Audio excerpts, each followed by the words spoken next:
E eu disse que Samuel havia começado o seu ministério profético em uma época muito difícil, muito escassa, porque a profecia estava em descrédito por causa da corrupção do profeta.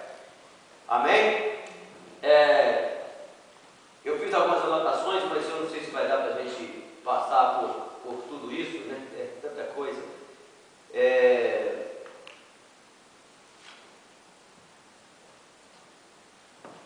Aleluia. Bom, uma anotação que eu peguei aqui, que Moisés, ele até nos dias de hoje, ele é tido para Israel como o maior dos profetas que Israel já teve. O maior profeta que Israel já teve.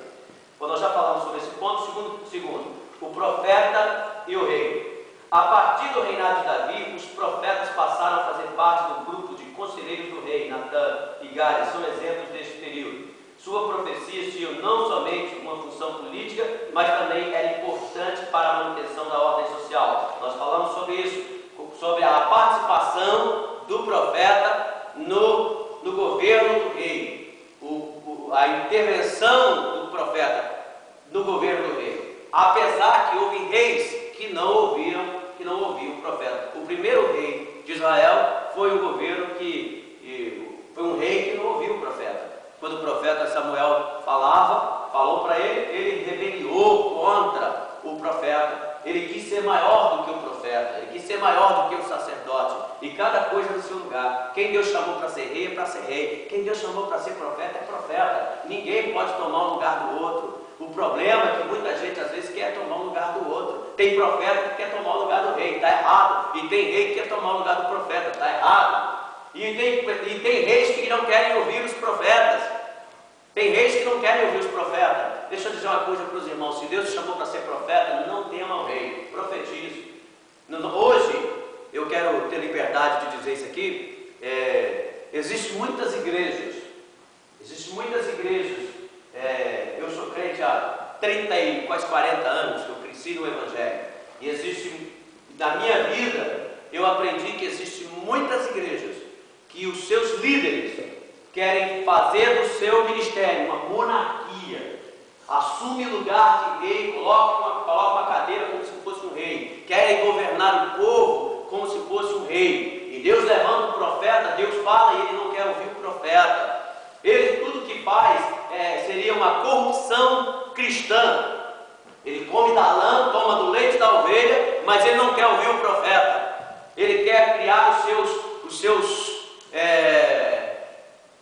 faltando a palavra aqui, criar as suas riquezas, os seus bens materiais, vou falar mais simples, mas não querem ouvir o profeta. Tudo que faz é para o seu bem-estar, não está preocupado com o bem-estar da sociedade, não está preocupado com a mudança da sociedade, está preocupado com o seu bem-estar. E houve reis que não ouviram os profetas, não atendiam a voz de Deus. Reis que começaram a separar. E aí vocês vão vendo que as coisas vão mudando. A história dos profetas vão mudando no decorrer da história. Amém? Vamos para o terceiro. Profeta marginalizado. Olha só. No período dos reis de Israel e Judá, os profetas de Deus ficaram fora dos círculos reais, com exceção de Isaías. O ministério do profeta messiânico se estendeu até os dias do rei Manassés, que, segundo a tradição rabínica, mandou cerrar Isaías ao meio. Hebreus 11:37, que está falando sobre os profetas que foram cerrados ao meio. Com a decadência espiritual dos monarcas de Israel, os profetas desenvolveram seu ministério distantes do culto central. Dessa forma, se empenharam em mudar a estrutura social, tanto em Samaria como em Jerusalém, diante de tanta corrupção e injustiça generalizada. Custou sair a palavra aqui, né? Bom, aqui está falando exatamente o que nós falamos, dos profetas começaram a ser marginalizados. Os monarcas começaram a ver os profetas como se fosse um inimigo, como se fosse um problema para o seu reinado. Porque o profeta, ele entregava a mensagem de Deus, ele falava a verdade, e às vezes não era o que o monarca queria ouvir, não era o que o rei queria ouvir, porque o rei, ele estava afastando de Deus, como a história de Acabe. Vocês sabem a história de Acabe. Ele estava reinando, porém ele fez aliança com povos inimigos de Deus, casamento fora da presença de Deus, começou a trazer os ídolos para o meio do povo, e Deus levantou o profeta e foi enfrentar e falou para Acabe o seu problema. O que aconteceu aí?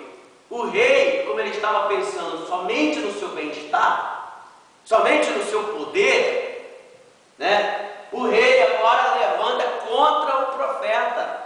O rei agora passa a ver o profeta não como conselheiro, mas como inimigo do rei. O profeta agora passa a ser marginalizado. Irmãos, nos nossos dias de hoje não é diferente. Não é diferente. Hoje, o profeta que pregar a verdade, que falar a verdade, que entregar a verdade, ele é discriminado dentro das igrejas. Acredita nisso? Ele é. Se você é o profeta e você entregar a verdade, pregar a verdade, olha, eu vou contar uma coisa para vocês. Eu fui pregar numa igreja, o pastor me chamou e falou comigo: ó, eu quero que você prega hoje, eu quero que você fale isso, isso, isso. Tá? Não queria que você falasse isso, não, fala isso. Falou para mim o que ele queria que eu falasse. Ele ditou para mim o que ele queria que eu falasse. E ele disse para mim assim: eu quero que você fale de mim. Eu quero que você fale, ó, eu vou lhe contar algumas coisas da minha vida para você falar. Era aniversário do ministério dele, ele queria que falasse dele. Ele disse isso para mim. Eu fiquei ouvindo para ele: Jesus amado, o que eu falo com esse camarada? Ele me convida para pregar no aniversário da igreja dele, no aniversário do ministério, 10 anos de ministério da igreja e 30 anos de ministério dele. Era aniversário, festa lá. E ele queria que eu falasse dele, que eu falasse testemunhos dele. Então eu quero que você fale isso, tá certo? Eu falei: tá bom, posso falar, não tem problema. Eu falo sim, vou falar tudo. E eu fui pregar lá na igreja dele, eu fui falar. Cheguei lá e olha assim: o que eu vou falar? Teve coisa que ele pediu para eu falar que não era verdade, eu não participei. Como se eu tivesse participado. É como se eu chegasse para o irmão: ó, o que é que você fala que você esteve comigo no ano e tal, tal. Você não esteve comigo naquele ano. Como é que eu vou falar isso? Eu vou mentir? Eu ouvi para ele: está certo. O irmão quer que eu fale isso? Certo. Eu cheguei diante da igreja e falei: irmãos, no ano tal, o pastor disse para mim que ele estava lá em tal lugar e que ele falei a verdade, irmãos. Ele não queria que eu falasse, mas eu não falei que eu estava lá, que eu conhecia ele lá. Naquela mesma época eu estava lá por perto, mas eu não conhecia lá. Mas ele disse que estava lá. E acabou. Eu menti. Foi ele que disse que estava lá. Amém? Pronto. E eu fui falando, depois eu disse: bom, eu já falei muito do pastor, eu não vim aqui para falar do pastor, vim aqui para falar de Jesus. Assim, papo é amigo, se ele não gosta, acho que nunca mais me chama para pregar lá. Nunca mais. Mas eu falei: eu não vim aqui para falar do pastor, apesar que Deus tenha trabalhado na vida do pastor, e se eu falar da vida do pastor, eu estou falando que Jesus atuou na vida dele, mas eu vim aqui falar de Jesus. Eu vou falar de Jesus. Vou falar de Jesus. Não sei se ele convida ela mais, mas tudo bem. E tem pessoas, irmãos, tem profetas que eles são verdadeiramente marginalizados